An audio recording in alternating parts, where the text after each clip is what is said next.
Bienvenue dans ce programme spécial de 10 jours de prière 2023.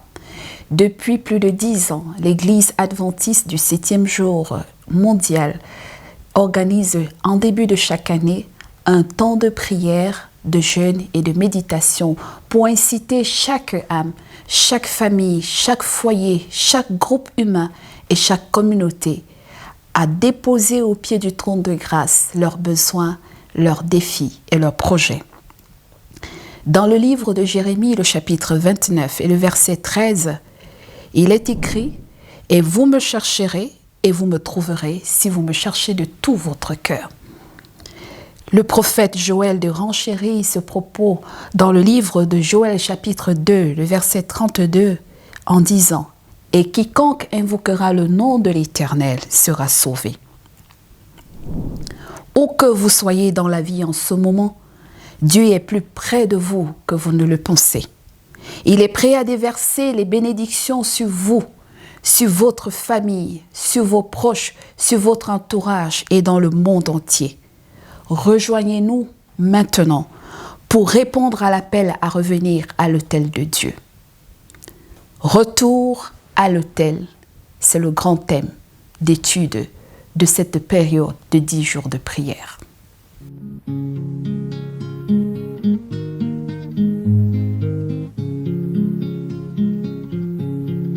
Tu payas mon salut par ton grand sacrifice, ô Jésus, quel merveilleux amour. Désormais pour ton saint et glorieux service, ton racheté se donne en retour. Je viens à ton autel, offrande volontaire, librement je veux servir mon roi. Je ne veux désormais que ta gloire, ô mon Père, ne vivre que par toi, que pour toi.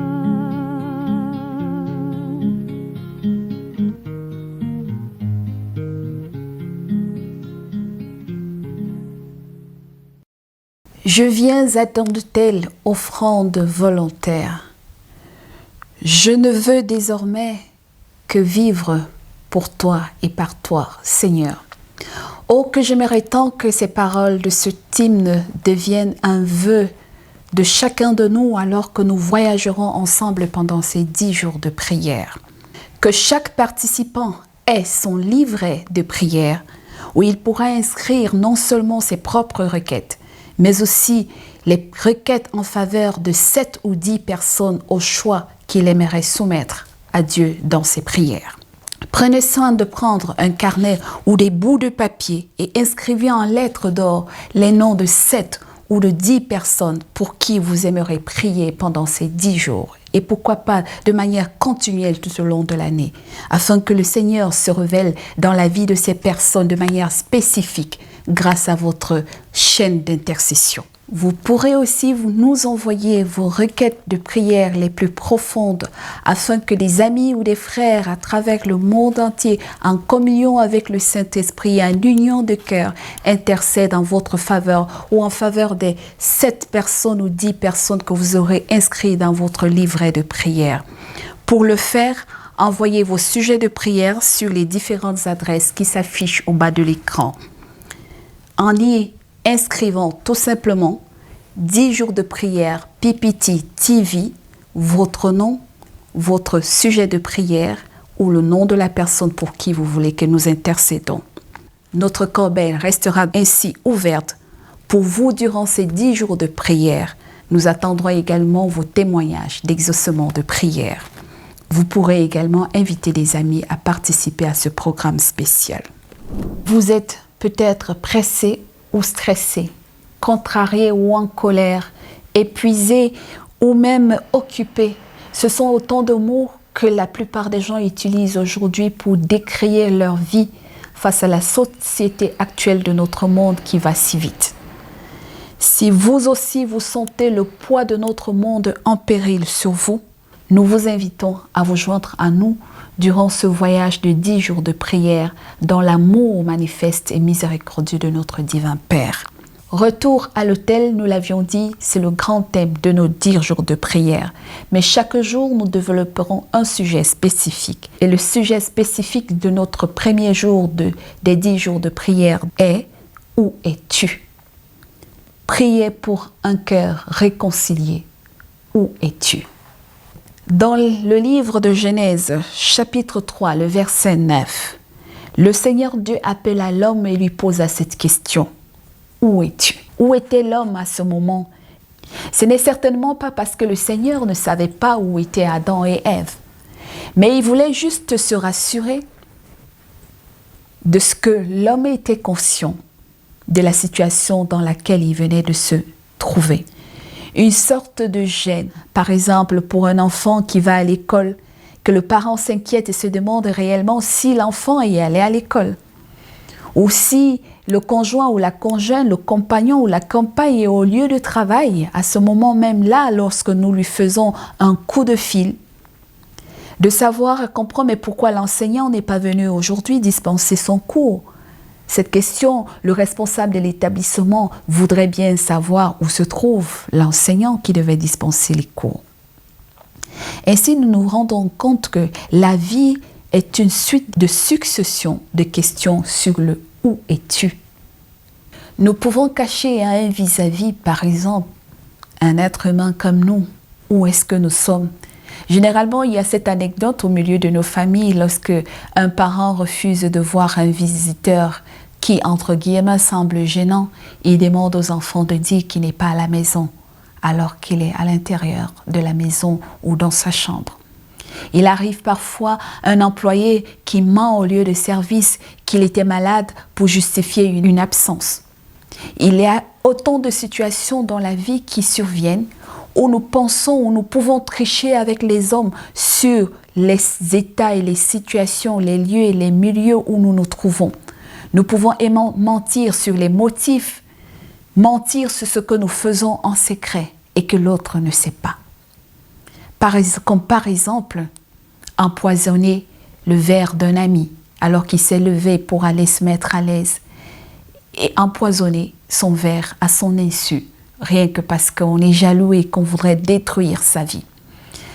Comme c'est devenu courant aujourd'hui de voir de personnes qui se laissent embourber dans des milieux compliqués, rien que pour avoir un poste, cacher un dossier ou salir la réputation d'un individu ou d'une personne qu'on veut voir détruire, rien que parce qu'on ne l'aime pas.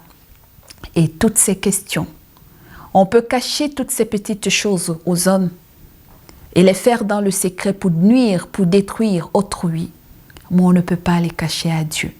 Et quand Dieu nous pose la question de savoir où es-tu, c'est qu'il voudrait que nous prenions conscience de notre état de péché. Que nous prenions conscience que là où nous sommes en train de nous embourber dans une succession de crimes, nous devions revenir à de meilleurs sentiments.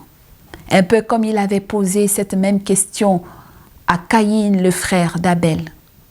Où es-tu? Où est ton frère? Alors que Dieu savait bien évidemment ce qui s'était passé. Mais il voulait rendre Caïn conscient de l'état de péché et de crime dans lequel il s'était embourbé. Je me souviens encore de cette belle histoire qui semble une anecdote où on rencontrait un paysan qui se rendait un jour dans ses champs avec son jeune fils d'à peine 12 ans. Lorsqu'ils cheminaient dans le sentier qui allait dans leur champ à eux, ils devaient traverser les aires de champs des voisins. Et pendant qu'ils sont en train de cheminer, ils aperçoivent un piège avec un gibier attrapé dans le champ du voisin. Alors le père s'empressa de dire « Oh mon fils, nous sommes heureux aujourd'hui parce que nous allons rentrer avec un gibier à la maison. Nous voici, après avoir travaillé toute la journée, nous n'avons pas trouvé de piège dans notre propre champ, ni de gibier dans notre propre champ. Donc, nous sommes heureux parce que nous trouvons là de la viande pour nourrir la maison à ce moment alors que nous rentrons. Il se retourne, il regardait à gauche, il regardait à droite, attendant, se disant les regards, loin des regards discrets ou indiscrets. Il se pencha pour détacher le gibier du piège. Pendant qu'il était en train de s'activer à défaire le gibier, son fils lui demanda « Papa, penses-tu que personne ne nous a vus et personne ne saura que c'est nous qui avons détaché cette viande de ce piège ?» Le père lui dit « C'est un secret entre toi et moi. Personne ne nous voit. Qui le saura si tu n'en parles pas ?» Et le fils reprit le même geste précédent du père. Il regardait à gauche, il regardait à droite. Il ne vit personne. Mais il dit à son père tout doucement, « Papa, tu n'as pas regardé à un endroit. » Et le père demanda à son fils, « De quel endroit tu parles ?» Le jeune garçon leva les yeux vers le ciel, scrutant le firmament, et imposant à son père de lever également les yeux vers le ciel. Et il dit à son père, alors que leurs deux visages étaient levés vers le ciel, il dit à son père, il a manqué de regarder vers le ciel. Penses-tu que Dieu n'a pas vu dans le secret ce que nous venons de faire? Le père, triste, désolé, confus dans son geste. Il lui resta simplement un instant où il pouvait pleurer, mais il se leva et laissa la viande. Il serra son fils dans les bras et lui dit « Merci, mon fiston. Merci, garçon, car tu m'as rappelé que quel que soit ce que nous faisons dans notre vie, les hommes peuvent ne pas le voir, ils ne peuvent ne pas le savoir, mais Dieu voit dans le secret de nos cœurs. Il est temps que nous retournons à la maison. » Retour à l'autel. Je voudrais qu'alors que nous achevions ce premier jour de prière, si tu ressens en ce moment un sentiment de culpabilité et de désenchantement, à une frayeur quelconque sur l'avenir, depuis que la relation de l'homme a été brisée avec Dieu à travers nos premiers parents, si tu sens en toi ce besoin de revenir à Dieu, ce besoin de reconstruire ta relation à Dieu et avec Dieu, de rentrer à son autel pour lui présenter toutes tes limites, toutes tes faiblesses et tous les crimes coupables. Donc, nous nous sommes rendus ou tu t'es rendu par l'ensemble des actes manqués que nous avons commis. Le Seigneur te dit, en ce jour, reviens à l'Éternel. Où es-tu? Lui, Dieu sait où tu te trouves. Peut-être les hommes ne le savent pas, mais s'il t'est appelé ce jour à répondre à Dieu, où es-tu? Que lui dirais-tu? Nous allons donc prier, prendre ce moment de prière pour appeler la grâce et la miséricorde du trône de Dieu, de se souvenir de chacun de nous dans sa cachette où il se trouve en ce moment, pour demander à Dieu réconciliation et réparation pour tous les actes manqués que nous avons dû faire tout au long de notre cheminement en 2022. Rentrons donc à l'autel de Dieu et demandons-lui la réconciliation dans notre cœur. Je nous invite donc ensemble à venir et à plaider afin de retourner à l'autel de miséricorde avec nos cœurs réconciliés, comme cette invitation que l'apôtre Paul nous donne tous dans le livre d'Hébreux, le chapitre 4, le verset 16. Approchons-nous donc du trône de Dieu de grâce avec une pleine assurance. Là, Dieu nous accordera sa bonté et nous donnera sa grâce pour que nous soyons secourus au bon moment. Prions. Ô Dieu, nous sommes reconnaissants de ce que tu nous appelles alors que nous nous sommes éloignés. Et nous avons rompu la relation avec toi. Nous bénéficions de ton amour infini et nous attirons inlassablement à toi chaque jour, à chaque instant. Nous te remercions, bon Père, pour cet amour toujours en quête des pécheurs. Amen.